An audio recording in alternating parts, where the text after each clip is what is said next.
আমাদের চ্যাপ্টারের নাম হচ্ছে এক এক ডিপার্টমেন্টে এক একটা নাম এক একটা সাবজেক্টে, কিন্তু আমাদের চ্যাপ্টারটা সেম। একটা যারা first year second year management আছে তাদের হলো লং টার্ম ফাইন্যান্সিং, মার্কেটিংদের সেকেন্ড ইয়ারেও আছে, থার্ড ইয়ারেও আছে কস্ট অফ ক্যাপিটাল এবং কস্ট অফ ক্যাপিটাল, দুইজনের কস্ট অফ ক্যাপিটাল নাম। যারা মার্কেটিংয়ে সেকেন্ড ইয়ার থার্ড ইয়ার 2 ইয়ারই আছে। এবং অ্যাকাউন্টিংদের হচ্ছে ফাইন্যান্সিং ডিসিশন অফ, এটার হলো 6 নাম্বার অধ্যায়ের আর একটা পার্ট। একটা পার্ট আমরা গত ক্লাসে শেষ করছি, সেটা হলো গত ক্লাস তো না, তার আগে একটা ক্লাস শেষ হয়েছে, সেটা ক্যাপিটাল স্ট্রাকচার। ওইটারই সেকেন্ড পার্ট হচ্ছে weighted average cost of capital.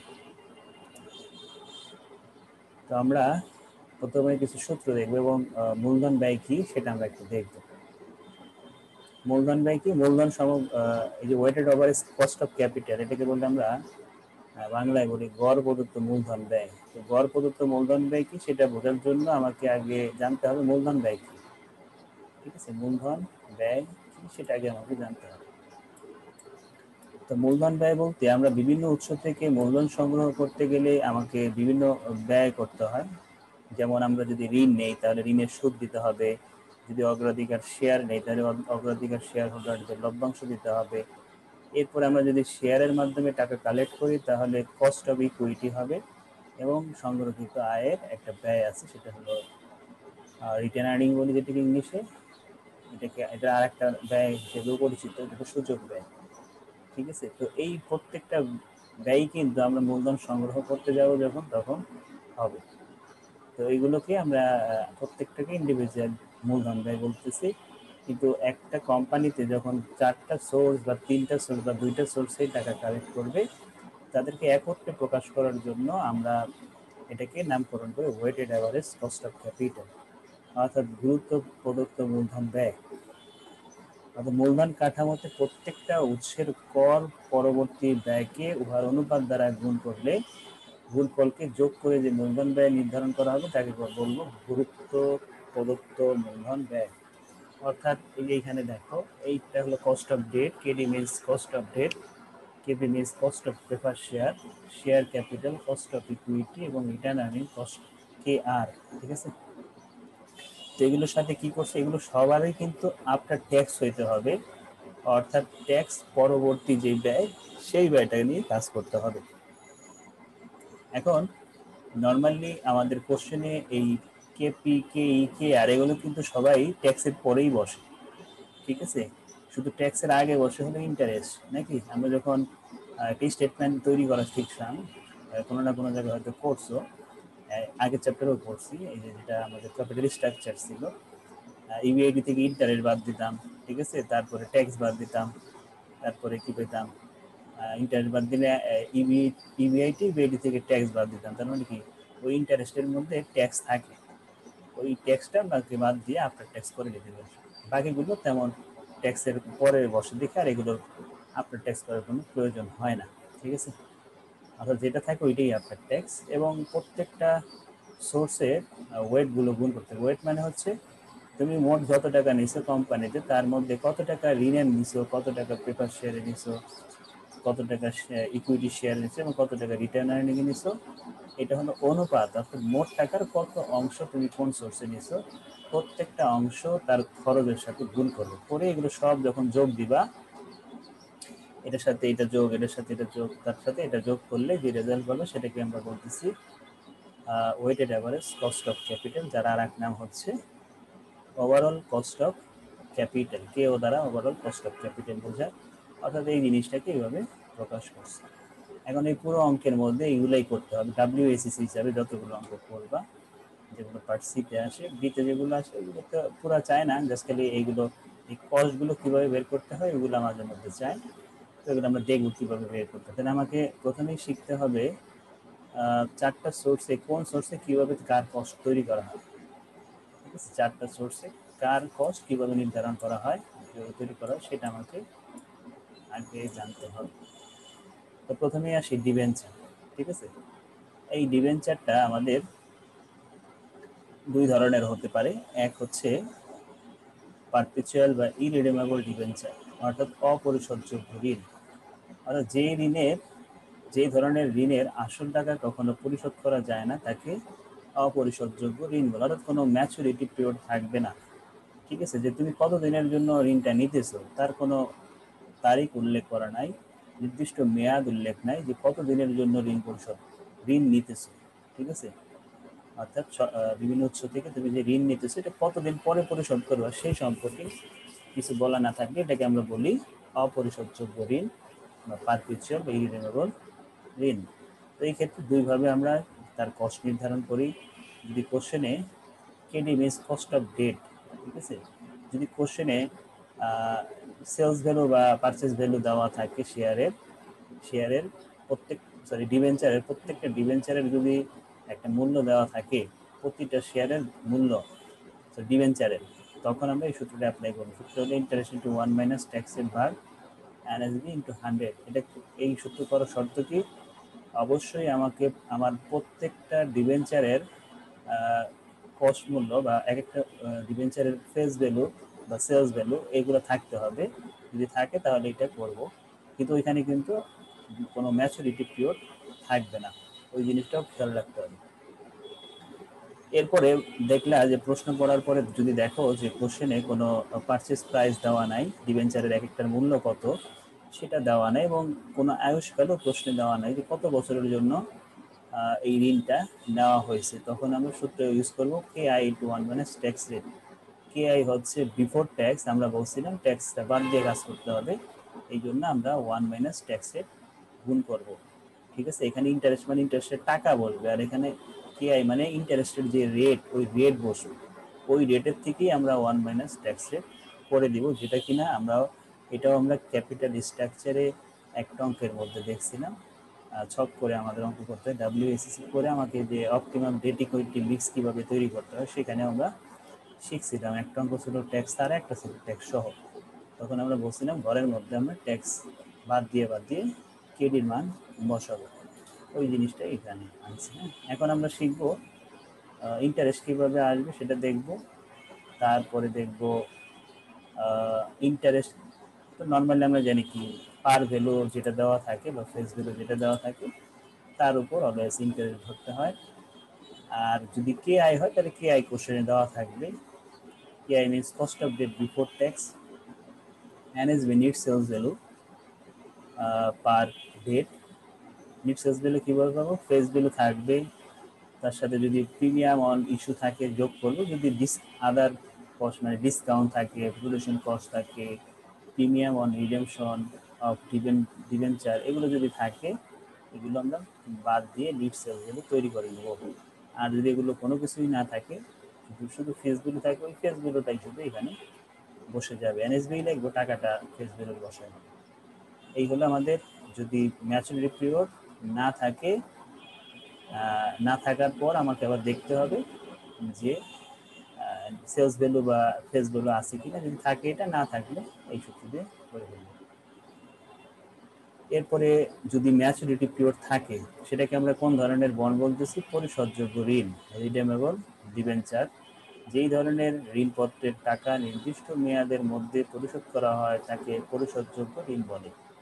ঠিক আছে, পরিশোধযোগ্য ঋণ অর্থাৎ একটা নির্দিষ্ট সময় দেওয়া থাকবে, ওই সময়ের মধ্যেই আমাকে টাকাটা শোধ করতে হবে। সেই সিচুয়েশনে আমরা কিভাবে এইটা করব। এখন দেখো, interest into 1 minus tax rate plus RB minus NSB ভাগ N divided by RB plus NSB ভাগ 2, এই সূত্রটাও তোমরা শিখছো অলরেডি। সেটা হচ্ছে valuation of stock, common stock and ডিবেঞ্চারের চ্যাপ্টারে তোমরা এটা শিখছো। ফেয়ার ভ্যালু একটা চ্যাপ্টার করছিলে অ্যাকাউন্টিং থিওরিতে, ওইখানে এই সূত্রটা অলরেডি পড়ছো। এখানে সূত্রটা ছিল ওয়াইটিএম, নাকি ওয়াইটিএম এর সূত্রটা আমরা এইভাবে দেখতাম। তো এগুলোর মিনিং আমরা কম বেশি জানি। FB means face value, RB means redeemable value per share, net sales value and number of year. Coupon রেটের আর এক নাম হচ্ছে ইন্টারেস্ট রেট, ইন্টারেস্ট রেটের আর এক নাম কুপন রেট। তো এই সূত্রটা কখন ইউজ করবো, যখন ম্যাচুরিটি পিরিয়ড থাকবে। ম্যাচুরিটি পিরিয়ড থাকলে একটাই সূত্র, আর না থাকলে দুইটা সূত্র।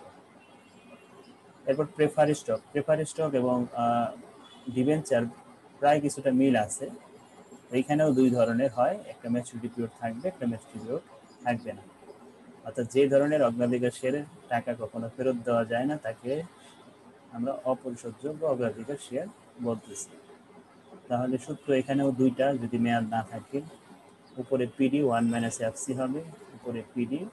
এই জিনিসটাকে ভেঙে আবার এইভাবে লিখছি, তুমি যে কোনো একটা মনে রাখলেই হবে, একটা মনে রাখতে হবে, কারণ এই মার্কেট প্রাইস পার শেয়ার থেকে যখন ফ্লোটেশন কস্ট বাদ দিয়ে ওইটাকেই এনএসবি বলি আমরা, ঠিক আছে? তার মানে তুমি এখানে একটা সূত্র ইউজ করলে পারবা। যদি এটা ইউজ করো তাহলে এই কাজটা তোমাকে সাইড ওয়ার্কিং করে নিতে হবে, আর যদি এটা ইউজ করো তাহলে তোমার আর সাইড ওয়ার্কিং কাজ কমে গেল, ডিরেক্ট তুমি বসাই দিতে পারতেছো। KB means cost of paper share, PD means annual dividend per share, P naught market price per share, production cost, আর এনএসবি কীভাবে করতে সেটা। অনেক সময় কোশ্চেনে ডিভিডেন্ডের উপর ট্যাক্স দেওয়া থাকে, তখন আমরা এই পিডি অর্থাৎ এই যে উপরের অংশ 1 + টিডি আবার গুণ করে দেব। যদি ডিভিডেন্ডের উপরে ট্যাক্স বলে তাহলে এই কাজটা করতে হবে, মনে রাখতে হবে। এরপরে ওই যে সেম দেখো এইটার এই সূত্র যা, এই সূত্র কিন্তু তাই। কেন 1 - ট্যাক্স গুণ হয় না? কারণ আমরা বলছি যে ডিভিডেন্ডের উপরে ট্যাক্স ধার্য করা হয় না, অর্থাৎ কর্পোরেট ট্যাক্স রেটটা ইন্টারেস্টের আগ পর্যন্ত কাজ করা হয়, অর্থাৎ ইন্টারেস্টের সাথে জড়িত।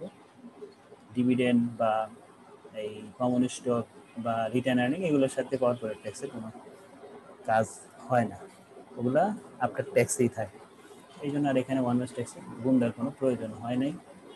যদি ডিভিডেন্ডের উপরে ট্যাক্স হয় তাহলে কিন্তু এখানে 1 + টিডি অর্থাৎ ডিভিডেন্ডের উপরে ট্যাক্স, এটা গুণ করতে হবে পিডির সাথে।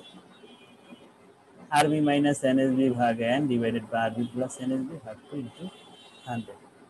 বুঝতে পারছি? এটা কখন? যখন মেয়াদ থাকবে। এরপরে আসি কমন স্টক। কমন স্টকের সূত্রকে আমরা তিনটা ভাগে ভাগ করছি। কমন স্টকের সূত্রকে আমরা তিনটা ভাগে ভাগ করছি। ফার্স্ট ভাগটা কি?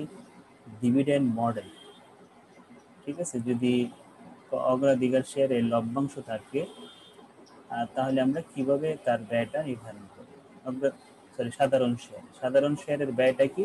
যে এই শেয়ারের যারা মালিক তাদেরকে ডিভিডেন্ড দিতে হয়, তাহলে এই সাধারণ শেয়ারের মালিকদের যেই ডিভিডেন্ড দেওয়া হয় এটাকে বলা হয় কস্ট। এই কস্টটা কি? এটাকে কস্ট অফ ইকুইটি বলা হয়।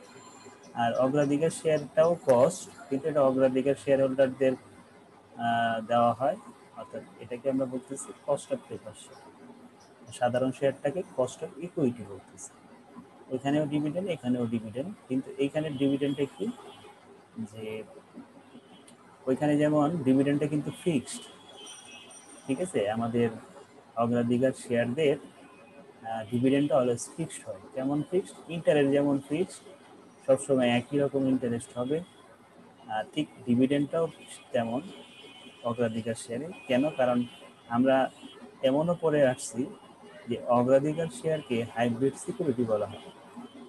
হ্যাঁ, 10টা কেন 10টা? একটা জিনিসের 10টা কেন বলি? ওইটার মধ্যে অনেক কিছুর গুণ থাকে না, অর্থাৎ অগ্রাধিকার শেয়ারের মধ্যে কিন্তু ডিবেঞ্চার এবং সাধারণ শেয়ার দুইটারই কিছু না কিছু বৈশিষ্ট্য পরিলক্ষিত হয় বলেই আমরা এই অগ্রাধিকার শেয়ারকে আমরা হাইব্রিড সিকিউরিটি বলি, ঠিক আছে? কারণ অগ্রাধিকার শেয়ার হোল্ডাররা একটা নির্দিষ্ট হারে লভ্যাংশ পাবে, যেটা কিনা সাধারণ শেয়ার হোল্ডাররা পায় না।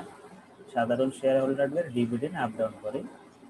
আবার সুদ যেমন ফিক্সড পায়, ঠিক তেমনই কিন্তু প্রেফার স্টকেও ডিভিডেন্ড সমান পায়, অর্থাৎ ডিভিডেন্ডের সাথে ইন্টারেস্ট ডেটের সাথে কিন্তু এইখানে আবার একটা এসে মিল আছে কি, ইন্টারেস্টটা ফিক্সড।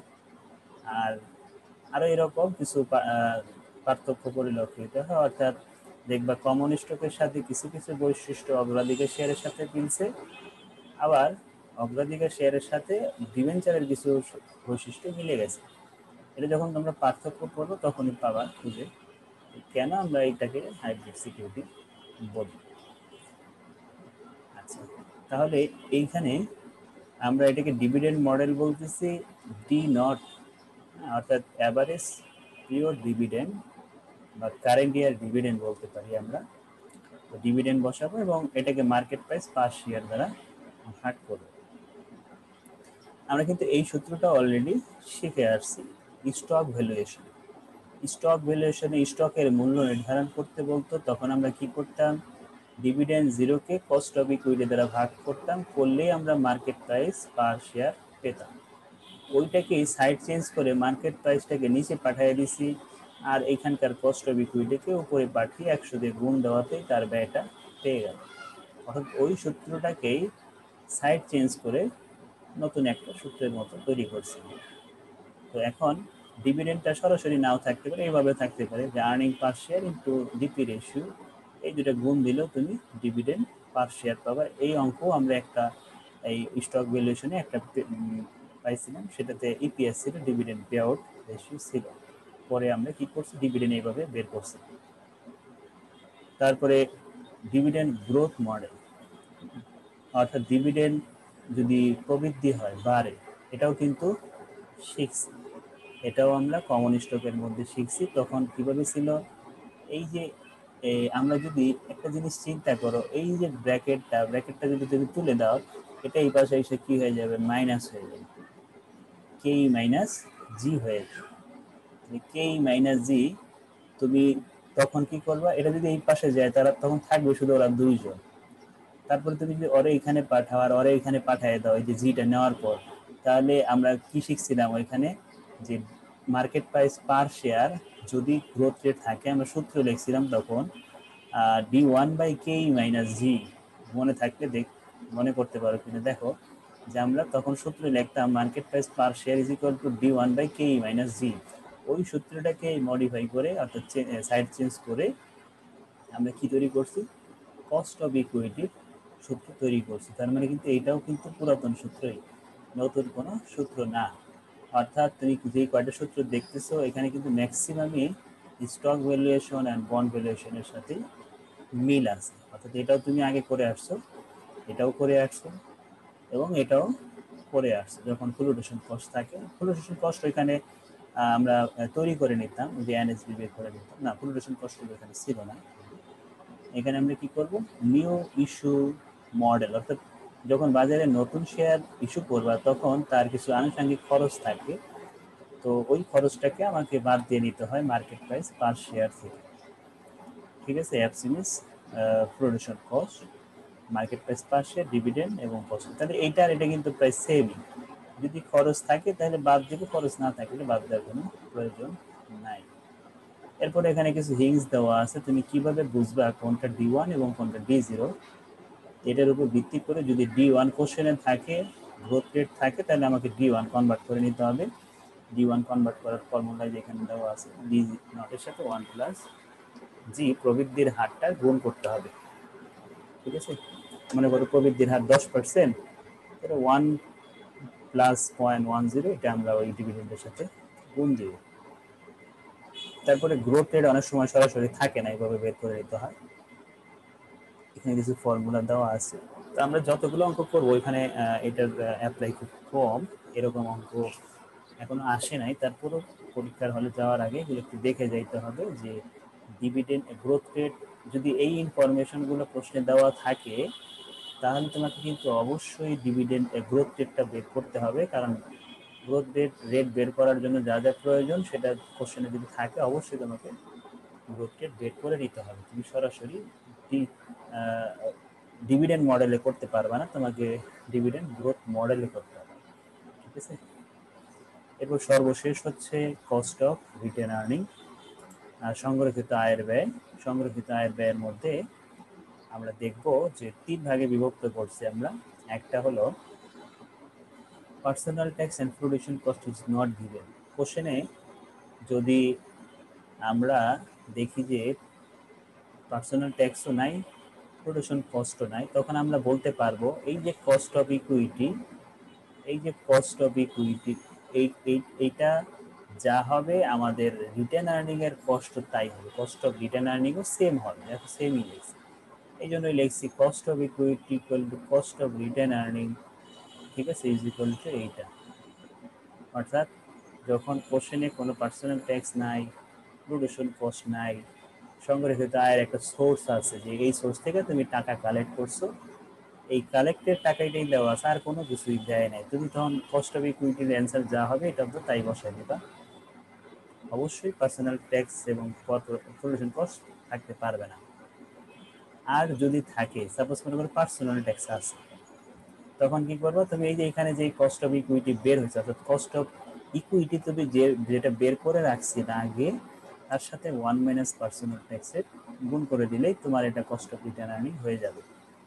আর যদি দেখো দুইটাই আছে, তখন কিন্তু এই সূত্রটার সাথে এই 1 - পিটি অর্থাৎ পার্সোনাল ট্যাক্স গুণ করে দিতে হবে ডিভিডেন্ডের সাথে। ঠিক আছে, এই পার্থক্য। প্রথমটা হলো কোনো কিছুই থাকবে না, তখন cost of equity cost of return earning সমান। যখন পার্সোনাল ট্যাক্সের থাকবে, প্রোডাকশন কস্ট থাকবে না, তখন কস্ট অফ ইকুইটির সাথে 1 - পিটি গুণ করব। যখন দুইটাই থাকবে তখন আমাকে কস্ট অফ ইকুইটির সূত্রটাই লিখবো, জাস্ট উপরে 1 - পিটি গুণ করব। এখানে কোনোটার মধ্যেই কিন্তু প্রোডাকশনের কোনো কাজ হয় নাই। অর্থাৎ তোমাকে কোশ্চেন করার সময় একটু ঘুরেও দিতে পারে, সেটা হলো প্রশ্ন দিয়ে বললো এখানে প্রোডাকশন কস্ট 5,000 টাকা, এটা নিজস্ব পরিমাণ টাকা দিয়ে দিল। তখন অনেকেই কি করবে, অনেকেই চিন্তা করবে যে মার্কেট প্রাইস থেকে তারিখ ওই খরচটা আমি বাদ দিব, এখানে বাদ দিবে এখানে বাদ দিবে, তাহলে কিন্তু আর হইল না, অঙ্কটা হবে না। কেন হবে না? কারণ সংরক্ষিত আয়ের ব্যয়ে কোনো ব্যয়, তোমার উত্তরণ ব্যয় নাই। সংরক্ষিত আয়ের যে ব্যয়, সেই ব্যয়ে কোনো আনুষঙ্গিক খরচ কাউন্ট করা হয় না। আর এই ব্যয়টাকে বলা হয় সুযোগ ব্যয়। কেন সুযোগ ব্যয়? কারণ তোমার হাতে যে টাকা থাকবে, ঠিক আছে, সেইটা তুমি যদি কোনো কাজে ব্যবহার না করো, তাহলে কিন্তু সেটা তোমার এক ধরনের ব্যয় হইতেছে। মনে করো তুমি কোম্পানির যে আয় হয়েছে, সেই আয়ের একটা অংশ বা সম্পূর্ণ অংশই তুমি কি করছো, রেখে দিছো, এটা কোনো কাজেই লাগাও নাই কোম্পানির। তাহলে কি হবে, কোম্পানি কিন্তু তার বিভিন্ন সুযোগ থেকে হাতছাড়া হলো। অর্থাৎ ওই টাকাটাই সে যদি রিইনভেস্টমেন্ট করতো, তাহলে সেখান থেকে কোনো লাভ হওয়ার পসিবিলিটি ছিল। অর্থাৎ সেটা যদি সে না করে টাকাটা রেখে দেয়, তাহলে যে রেখে দিল বিনিয়োগ না করে, যেই লাভটা পেত বা যেই বেনিফিটটা পেত, সেটা হাতছাড়া হয়ে দিয়েছে। এই জন্য এটাকে বলা হয় কস্ট অফ রিটার্ন আর্নিং, সংরক্ষিত আয়ের ব্যয়, যেটার আর এক নাম হচ্ছে সুযোগ ব্যয়, অপরচুনিটি কস্ট। তারপর এটা আমরা পরে দেখবো, বুক ভ্যালু, মার্কেট ভ্যালু কিভাবে করতে হয়। আমরা একটা অঙ্ক দেখি। ফার্স্ট অঙ্ক, the capital structure of ABC Limited, ABC Corporation is follow. আমাদের প্রথমে ডিবেঞ্চার আছে 1,00,000 টাকা, 8%, প্রেফার স্টকে টাকা কালেক্ট 50,000, কমন স্টকে 1,20,000, রিটার্ন আর্নিং এ 30,000 এবং টোটাল ক্যাপিটাল হচ্ছে 3,00,000 টাকা। ঠিক আছে, এখন আমরা দেখব যে কার বৈশিষ্ট্য কেমন। কারণ আমি বৈশিষ্ট্য যদি না জানি, অর্থাৎ এটা কি পারপিচুয়াল নাকি রিডেমেবল, নাকি এই ডিভিডেন্ডটা গ্রোথ রেট আছে কিনা বা গ্রোথ রেট ছাড়া, এইগুলো আমাকে আগে আইডেন্টিফাই করতে হবে। তাহলে আমি সূত্র বলতে পারবো আমি কোনটাই কি সূত্র ইউজ করব। তো প্রথমেই যেটা বলতেছে, কারণ এখান থেকে তুমি দেখে কিছুই বলতে পারবা না এটা এটা কি রিডেমেবল বন্ড নাকি রিডেমেবল প্রেফার স্টক নাকি পারপিচুয়াল প্রেফার স্টক, বলে কিছুই বলতে পারবা না, কারণ এখানে কোনো ইনফরমেশন তারা দেয় না। নিচেই দেওয়া আছে যা দেওয়ার। বলতেছে the common share of the company sales টাকা 30, একটা শেয়ার বাজারে বিক্রি করে 30 টাকা। এটাকে আমরা বলবো market price per share, P not দেওয়া আছে। তাহলে এই 30 টাকা আমি কখন কাজে লাগাবো?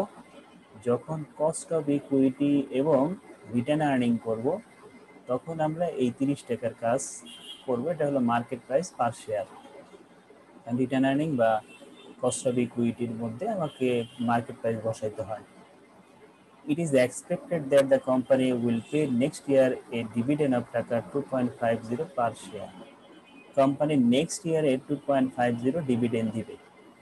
অর্থাৎ যদি চলতি বছরের ডিভিডেন্ড হয়, সেটাকে আমরা ডি নট দ্বারা প্রকাশ করি।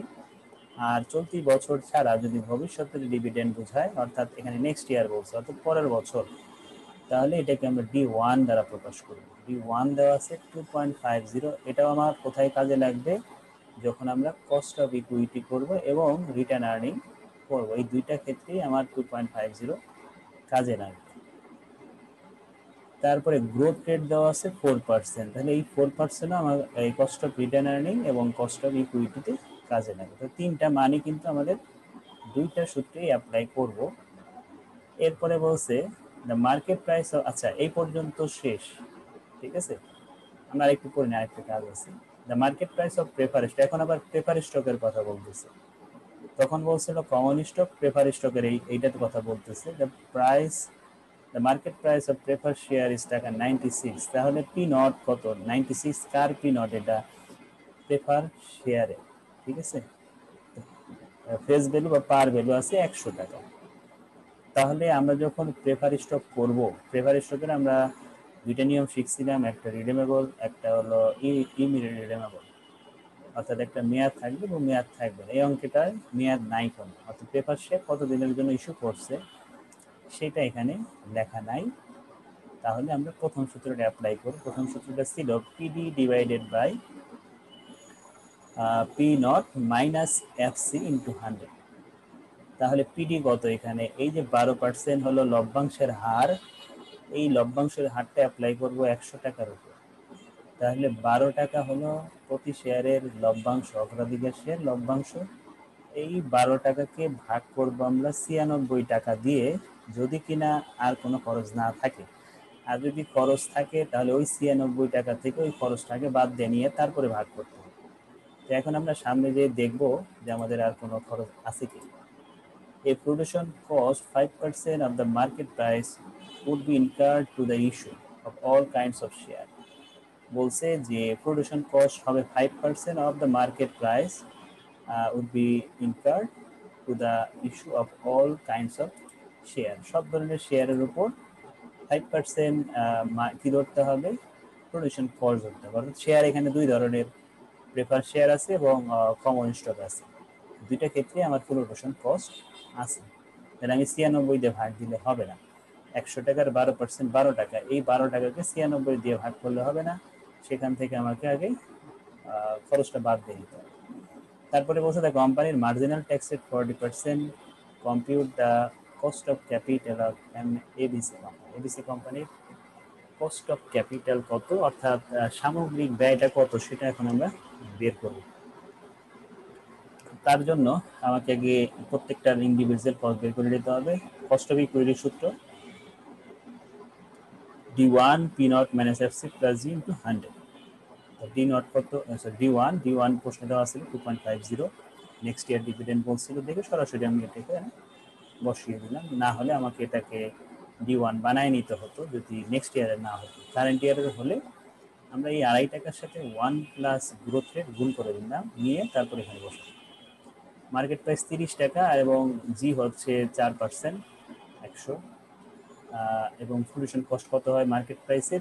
5%, 1.5 টাকা আসে। 30 টাকা মার্কেট প্রাইসের 5% প্রোডাকশন কস্ট বলছে। 5% হলো 1.50, এই 1.50 এখান থেকে বাদ দিতে হবে। তাহলে আমরা 12.77 পেলাম। তারপরে করবো আমরা সেকেন্ড যেই ইনফরমেশনটা দিছে, সেটা হলো প্রেফার স্টকের কস্ট অফ প্রেফার শেয়ারের সূত্র PD by P not minus FC into 100। PD হচ্ছে 100 টাকায় 12 টাকা প্রতি শেয়ারের লভ্যাংশ। মার্কেট প্রাইস পাশে 96, 5% প্রোডাকশন কস্ট, কারণ এখানে অল কাইন্ডস অফ শেয়ার বলছে, অর্থাৎ পেপার শেয়ারের উপর ধরতে হবে। 4.8, 96 থেকে 4.8 বাদ দিব, দিয়ে 12কে ওই টাকা দিয়ে ভাগ করলে আমরা পেয়ে যাবো কস্ট অফ পেপার স্টক। তারপরে বের করব আমরা ডিবেঞ্চারের ব্যয়। এখন ডিবেঞ্চার সম্পর্কে কিন্তু এই লাইনটা ছাড়া আর কোনো কিছুই এখানে দেওয়া নাই।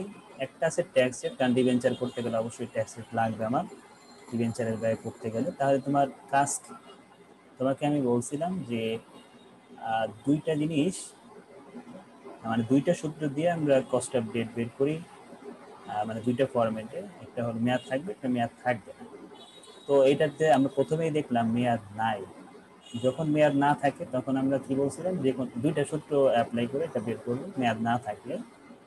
তো কোনটা হবে? এটাতে কিন্তু প্রতি শেয়ারের বাজার মূল্যও নাই বা পার ভ্যালু নাই, যে একটা শেয়ারের দাম কত করে সেটাও কিন্তু কোশ্চেনে নাই। তাহলে আমরা এটাকে কি বলবো, K I cost of, sorry K I means cost of debt before tax. ট্যাক্সের পূর্ববর্তী ব্যয়ের হার হলো 8%, এই 8% থেকে আমি 40% বাদ দিই, তাহলে এই কস্ট অফ ডেট হবে যে 1 মাইনাস ট্যাক্স। 8%-এর সাথে 1 মাইনাস ট্যাক্স গুণ করলেই ট্যাক্সটা বাদ, মানে 8% থেকে 40%-এর টাকা বাদ হয়ে যাবে, 4.80 থাকবে। সর্বশেষ কাজ হচ্ছে cost of retained earning. Retained আর্নিংও কিন্তু এখানে কিছু বলে নাই, কিন্তু সোর্স তো আছে না, সোর্স থাকলে অবশ্যই তার ব্যয় আসবে। তেমন এখন কি কস্ট অফ ইকুইটি সমান কস্ট অফ রিটেন আর্নিং লিখতে পারবো? লিখতে পারবো না। কেন পারবো না? কারণ ওই যে আমরা বলছিলাম যে কোশ্চেনের মধ্যে পার্সোনাল ট্যাক্স বা প্রোডাকশন কস্ট যদি যে কোনো একটা থাকে, তাহলে আমি দুইটা সমান লিখতে পারবো না। আমাকে এখন কি করতে হবে, এই সূত্রটাই লিখবো ঠিক করে, একদম সেম এইগুলোই লিখবো, শুধুমাত্র এফসিটা বাদ দিব না, বাকি সব কিছু ঠিক থাকবে। দেখো তাই করছি কিনা, একদম হুবহু এটা দেখে দেখে তুলে দিবা। প্রোডাকশন কস্ট বাদ দেওয়া যাবে না, কারণ রিটেন আর্নিংয়ে কোনো সংরক্ষিত ব্যয়, সংরক্ষিত আয়ের কোনো উত্তোলন ব্যয় বা ভাসমান ব্যয় হয় না। ঠিক আছে, এটা হয় নতুন শেয়ার ইস্যু করতে গেলে ওই ব্যয়টা হয়। ভাই সূত্রগুলো মনে হচ্ছে পেজ লেগে যাবো, মানে এক মানে একটা তো একটু মিলে এরকম। ওইটা তোমার প্র্যাকটিস করে একটু খেয়াল রাখতে হবে যে কার কখন কি সূত্র, কারণ এইটার এটা কিন্তু সেম, এটা এবং এটা সেম। মনে রাখবো যে কস্ট অফ ইকুইটিতে প্রভিশন কস্ট থাকলে আসবে, কিন্তু রিটার্ন আর্নিং এ যতই থাকুক আর না থাকুক, এইখানে কোনো সময়ই প্রভিশন কস্ট আসবে না। এইটাই অনেকেই ভুল করবে। কিভাবে? স্টুডেন্টদের আটকানোর বুদ্ধি কি, যেটা করা যায় এখানে কি, আমি একটা রিকোয়ারমেন্ট চাবো, বলবো যে কস্ট অফ রিটার্ন আর্নিং এটা বের করেন, এখানে ডিভিডেন্ড দেওয়া আছে, মার্কেট প্রাইস পার শেয়ার দেওয়া আছে, গ্রোথ রেট আছে, প্রোডাকশন কস্ট আছে।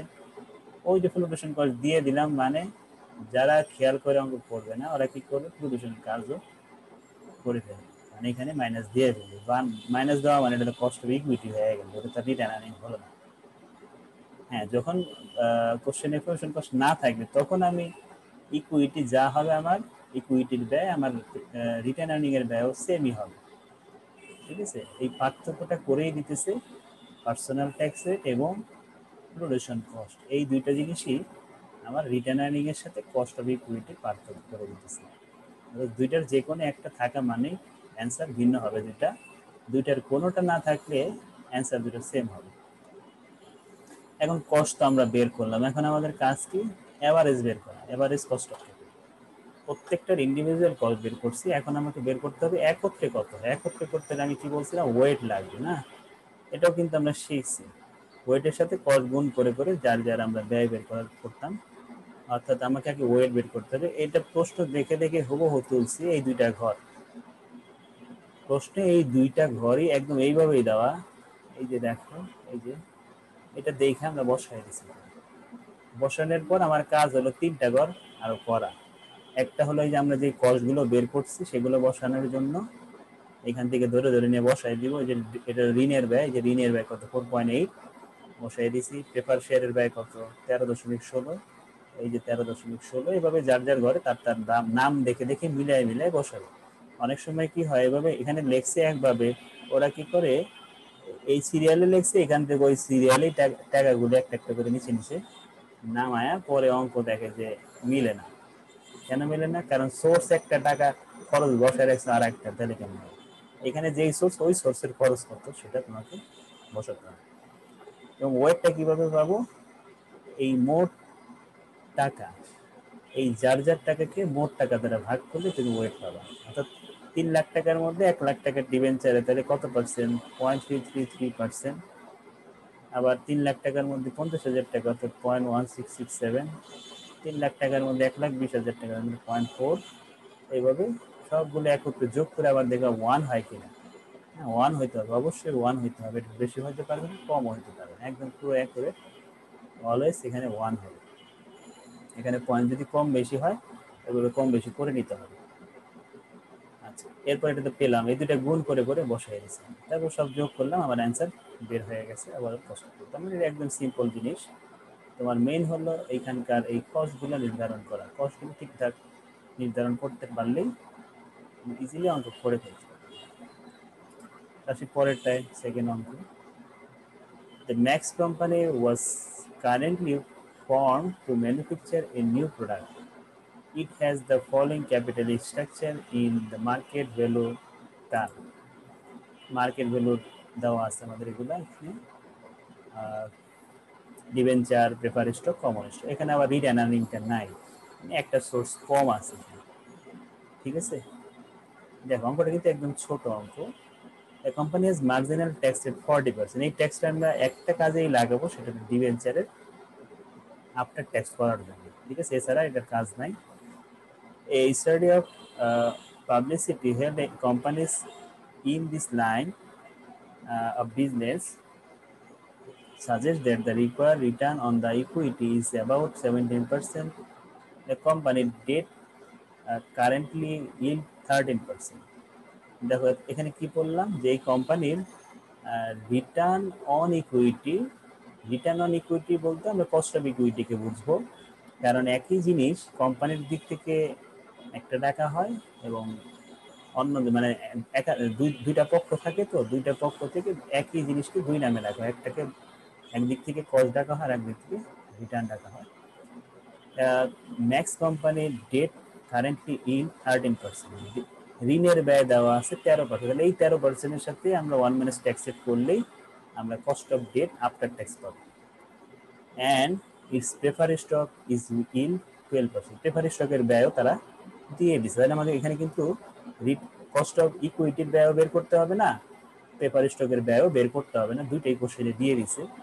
এখন তোমার শুধু বাইর করতে হবে কি, কস্ট অফ ডেট, এই 13% 1 ট্যাক্সের গুণ দিলেই তোমার কাজ শেষ, ঠিক আছে। এখন তুমি weighted average cost of capital করবা। এই যে দেখো ফরম্যাট, প্রশ্ন দেখে দেখে দুটো তুলছি, ওয়েট বের করছি, ওয়েটের সাথে কস্টগুলো গুণ করে আমরা ডাব্লিউএসএসি তৈরি করছি। এরপরেরটা দেখো, এরপরেরটাও সেম, মাত্র আমরা একটু আগে যেমন বলছো, অঙ্কটা কিন্তু অনেকবার আসছে, অনেকবার ভরে গেছে, এত ইম্পর্টেন্ট অঙ্ক। এখানেও 4টা সোর্স, ওই আগের একদম ফার্স্ট অঙ্কের একদম হুবহু ফার্স্ট অঙ্ক, শুধু এখানে প্রেফার স্টকটা করতে হবে না, কারণ প্রেফার স্টকের কোনো ইনফরমেশনই কোশ্চেনে নাই। আগেরটাই যেমন 96 টাকা মার্কেট প্রাইস ছিল, 100 টাকা পার ভ্যালু ছিল এবং ফ্লুটেশন কস্ট ধরতে বলছিল, এই জন্য আমাকে ওটা ক্যালকুলেট করে বের করতে হয়েছে। কিন্তু এইখানে দেখো প্রেফার স্টকের ব্যাপারে কোনো কিছুই বলা নাই, শুধু যা বলছে কমন স্টকের ব্যাপারে বলছে।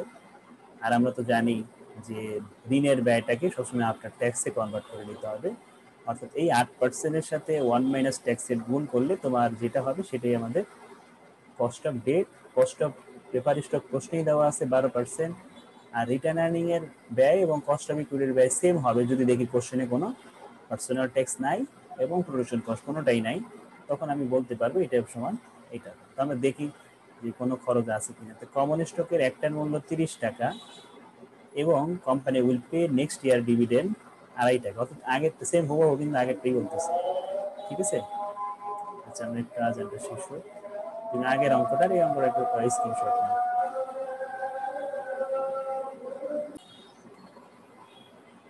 আমরা বলতেছিলাম যে আমাদের কস্ট অফ ডিবেঞ্চার, এই কস্ট অফ ডিবেঞ্চার আমরা কিভাবে পাবো, কোশ্চেনের যে কস্ট অফ ডিবেঞ্চার এখানে 8% আছে, এই 8% থেকে আমাদের ট্যাক্স রেটটা বাদ দিতে হবে। আমাদের ট্যাক্স রেট ছিল 40%, তো এই 40% আমরা বাদ দিয়ে 4.80 আমরা কস্ট অফ ডেট বের করলাম। তারপরে আমাদের এখানে যেটা বলতেছিলাম কস্ট অফ ইকুইটি 30 টাকা ছিল, কস্ট অফ ইকুইটি ডিভিডেন্ড 30% হচ্ছে আমাদের মার্কেট প্রাইস পার শেয়ার 30 টাকা। এরপরে আছে নেক্সট ইয়ার ডিভিডেন্ড D1 2.50 এবং আমাদের হাতে আছে গ্রোথ রেট 4% গ্রোথ রেট। তো এই মানগুলো আমরা এখানে ইনপুট দিয়ে আমরা রেজাল্ট বের করলাম 12.33%। তারপরে আমাদের কস্ট অফ প্রেফার শেয়ার বের করার আগে নাই, কারণ কস্ট অফ প্রেফার শেয়ার সম্পর্কে আমাদের এখানে কিছু বলা নাই, বেসিক্যালি 12% প্রেফার স্টক লিখে রাখছে। এছাড়া আমাদের পুরো অঙ্কের মধ্যে প্রেফার স্টক সম্পর্কে আর কিছুই বলা নাই, এই জন্য এই প্রেফার স্টকের ব্যয় এই 12%, আর কোনো চেঞ্জ হবে না। আর লাস্ট হচ্ছে কস্ট অফ ইকুইটি, যেহেতু এই কস্ট অফ ইকুইটি করার সময় আমাদের কোনো ফ্লুটেশন কস্ট ছিল না, 0 টাকা ছিল, এই জন্য আমরা কস্ট অফ ইকুইটি সমান কস্ট অফ রিটেন আর্নিং লিখতে পারবো। যদি কিনা প্রোডাকশন কস্ট থাকতো তাহলে কিন্তু আমাকে আবার আলাদা করে নিতে হতো, সেই সূত্রের মধ্যে আমরা প্রোডাকশন কস্টটা ইউজ করতাম না। তো এই ছিল আমাদের cost of equity, cost of prefer share, cost of debt এবং কস্ট অফ রিটেন আর্নিং। এখন আমাকে করতে হবে, আমাদের চাইছে calculate weighted average cost of capital অর্থাৎ WACC করতে হবে। এই সোর্সগুলো সব দেখে দেখে আমরা তুলব। সবগুলো তোলার পর যার যার টাকাকে মোট টাকা দিয়ে ভাগ করব। মোট টাকা দিয়ে ভাগ করছি, যার যার টাকাকে ভাগ করার কারণে আমাদের বের হইতেছে ওয়েট। এই ওয়েটের সাথে আমরা যেই কস্টগুলো বের করে রাখছি প্রত্যেকটা নামের সাথে মিলিয়ে তার পাশে আমরা কস্টগুলো বসিয়ে দিব, কার কত কস্ট। ওয়েটের সাথে কস্ট গুণ করব, পাবো weighted average cost of capital. প্রত্যেকটা আলাদা আলাদা, সবগুলো একসাথে যোগ করলে পাবো weighted average cost of capital. ঠিক আছে, তো আজকে আমাদের এই পর্যন্তই। আমরা নেক্সট ক্লাসে 4 নাম্বার থেকে অঙ্ক শুরু করব। আমাদের শিটে মোট অঙ্ক আছে 18টা মেবি, আমরা 3 পর্যন্ত শেষ করলাম। 18টা অঙ্ক আছে, আমরা 3 পর্যন্ত শেষ করছি, আমাদের আরো 15টা অঙ্ক করতে হবে।